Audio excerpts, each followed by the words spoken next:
Hi everyone, I'm Rob Mize, and if you're watching this, you're probably interested in the fascinating ways people use After Effects, including several different ways to melt text.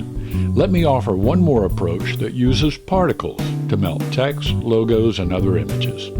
So if you think this technique may work for you, stick around and we'll get started. Let's begin with a basic text melt. I have this 10-second 1280 by 720 composition called Particle Text Melt with a layer of text and a JPEG image of my desk. I'll use Command-D on my Mac, Control-D on a PC to duplicate the text layer, name it Particles, and we'll solo this layer. Let's add Simulation CC Particle World Effect. Make some changes in these settings. I'll set birth rate at 50, longevity at 10 seconds so that the particles last the full length of our animation. And I'll reduce the Z-radius producer to 0. Change velocity to 0 and gravity to 0. Change particle type to faded sphere, birth size 0.1, depth size 0.2, and bring the particle opacity up to 100%. If I open the particle layer and click the effect, I can see the particle producer controller, and I can move it around and create particles wherever the producer is positioned. And note that I'm changing the position of the particle producer, not the layer itself. However, if we change the color map to one of these origin settings, I'll choose Origin Constant, you'll see the production of particles is now restricted to only the areas on the layer where the text actually is. To see this better, adjust the particle producer XY radius and position to cover our text, and we see how the particles actually form the text, since particles are not produced where there's transparency on the layer. So let's adjust the producer so that we have a narrow horizontal ellipse, and position it above the text and add a keyframe in the Y position of the producer. Hit U to reveal the keyframe and drag that keyframe to the 2-second mark. Now reposition the producer under the text and you'll see a keyframe is automatically added. Drag it to the 8-second mark. I'll go back into the physics settings and increase the gravity to 0.025. Here at the bottom of your particle settings, open the extra drop-down and notice the Hold Particle Release setting. I'm going to set this to a value of 5%. Now the particles will hold in place for 5% of the life of my particles, which is 10 seconds. So if you do the math, you can see they'll be created and hold in place for 1/2 second before gravity and the other physics affect them. Now Opt-click the Solo button on the text layer and use the Rectangle tool and draw a mask around the text. Hit G to select the Pen tool and add another vertex at the top center of the mask.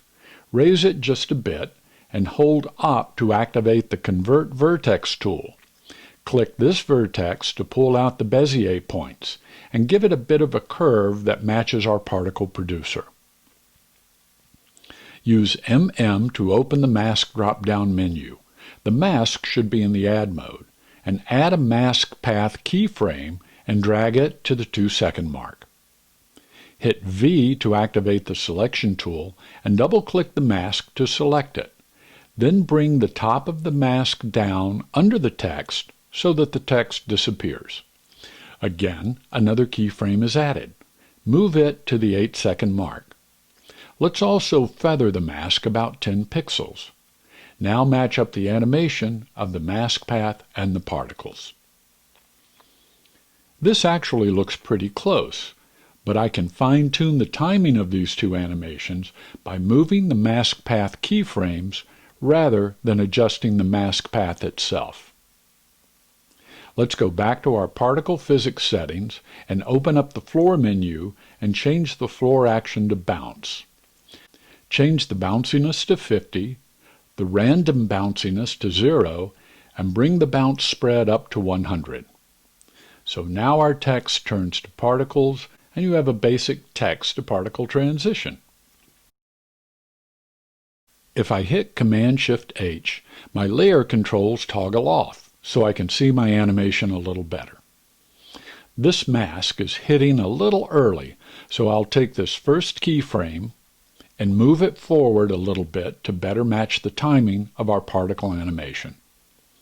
Now this is fine, but we want to melt this text, right? To do that, let's add a Stylized Roughen Edges effect. Let's make a few adjustments.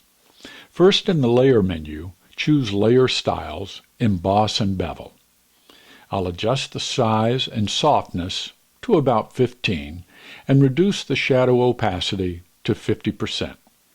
We'll also make some adjustments on our Roughen Edges effect. I'll set the border to 20, the edge softness to 0.1, the fractal influence to 0, I'll bring the size way up to 1000, and the complexity to 1. And voila! We have melting text. I'm also adding a Stylized CC Glass effect to add the shape of our text to our melt as it flows down over the letters. Change the bump map to the text layer, the property to alpha, and reduce the displacement to 25 and softness to 15. Now checking our animation, we see our characters beneath our text melt. I kind of like that effect. We also see our wipe is happening a bit early, so let's make a few adjustments.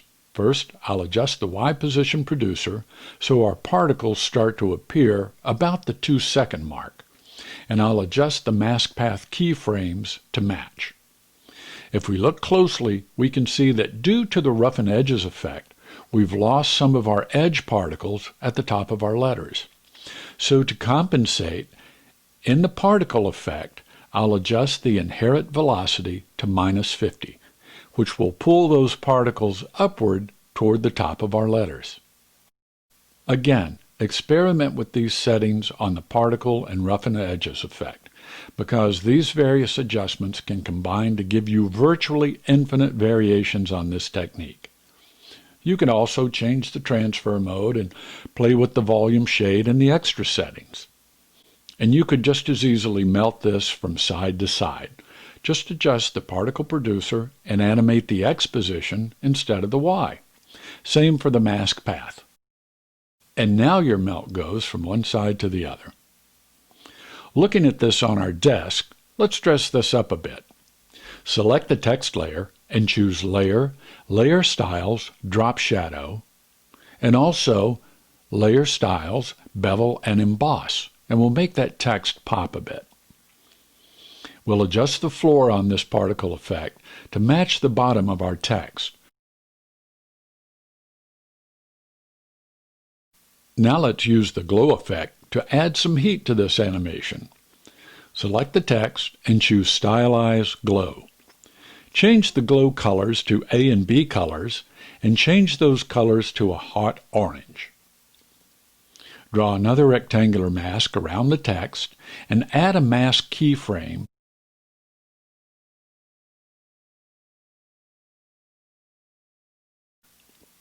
Double-click the mask and move the bottom of it up. Now I'm going to hold this mask here in the middle of this text for a minute so I can show you the compositing options on your effects. In the timeline, open the glow effect. At the bottom of the parameters, see the compositing options and click the plus symbol and assign the mask reference to mask 2, the one you've just added. Now the glow effect is restricted to the area inside the mask. You'll only see the compositing options in the timeline controls, not in the effects panel. I don't know why, but that's where you'll find it in the timeline controls. Let's go back to our first keyframe on mask 2 and bring the bottom of this mask up so it's now above our text. Adjust the timing with these keyframes and feather the mask a bit, and we can see our glow from the heat extend down the text as it melts. Use Command-C to copy the glow effect and paste it to our particle layer using Command-V. Now this looks a little too hot to me, And part of the reason for this is the CC glass effect has its own light. So I'll reduce the glow intensity to 0.5. I'll open the light controls on the glass effect and bring the light effect up to 100. I also want these particles to be a little more subtle when they start. So I'll open the roughen edges effect and add a keyframe to the edge sharpness parameter and drag it forward, and now reduce the sharpness to 0. Now as our particles are formed, the edge will be softer, and then as our animation proceeds, they'll get more definition back to their edge. Back in our particle effect, pull the gravity z vector forward to about minus 0.5. This will cause our melt to take up more space on our desk. At the end of the animation, add a keyframe for the glow intensity, go forward about a second, and reduce the glow intensity to 0 to show that our text is cooled. I've added a few keyframes on these various effects to improve the look of the animation. Rather than go through them individually, let me just say these are meant to create a more subtle transition in the effects. My technique is to add the keyframes and then adjust their position to what I think works best. Again, I encourage you to experiment with the settings on this combination of effects and get the look that you're happy with. At this point, I'll select this composition in the project window and use Command D to duplicate it. We'll use this for a variation of our melt technique, but we'll come back to that a bit later. Now, to dress this up a bit, I'll pre-compose my text and particle layers using Command-Shift-C. I'll name this pre-comp PC Text Melt.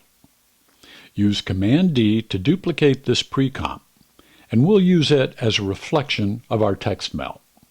So let's select this bottom pre-comp and name it Reflection.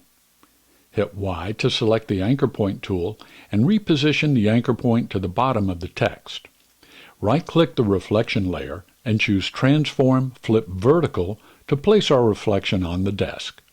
If you hit S to see the scale parameters, you'll see that the Y value is now minus 100%. There's your vertical flip. Adjust the position of the reflection as needed. We'll add a Gaussian blur and bring that up a bit. Hit T to reveal the opacity parameters and reduce the opacity. Select the rectangle tool and add a mask around the reflection. I only want to feather the bottom portion of this mask. So use the Mask Feather tool and add points at each corner of the mask. Select the 2 points at the bottom of the mask and pull them down to feather only the bottom edge of the reflection. Now run our animation and we see our text melt down onto the desk.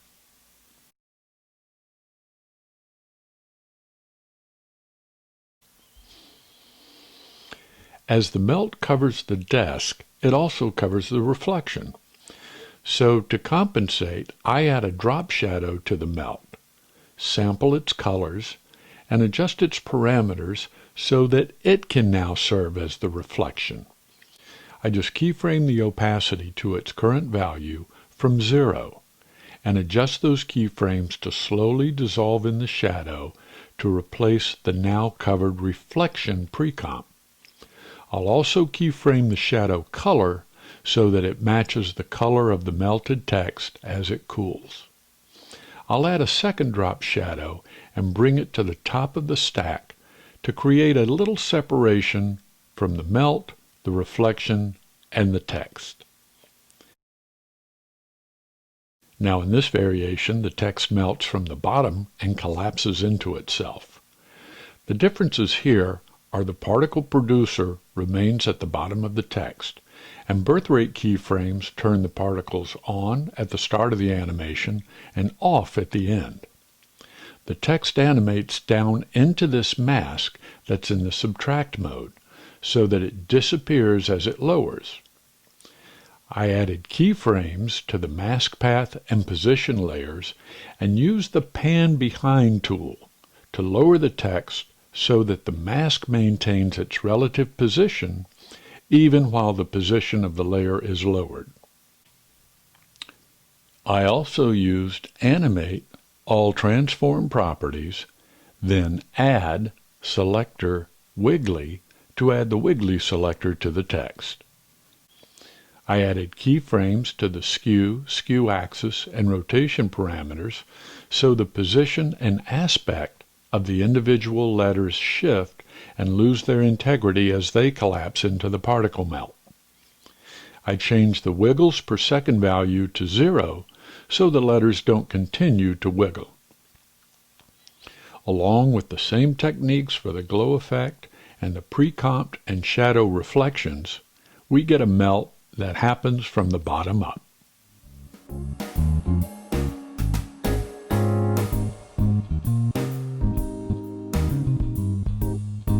Just a reminder that there are so many parameters with these effects settings that there's an infinite variety of looks you can achieve. I'll also mention that there's lots more you can do with these techniques, but that's probably another tutorial, and I don't want to further test your tolerance. So we'll wrap up with the thought that if there's anything to take away from this lesson, it's probably the fact that there is frequently more than one way to do what you want in After Effects. And that's part of the fun in using the program, inventing new techniques to recreate familiar effects and using familiar techniques to create new effects. I hope there was something here that you'll find useful, and if there is, that you'll share those results. So until next time, this is Rob Mize wishing you happy compositing.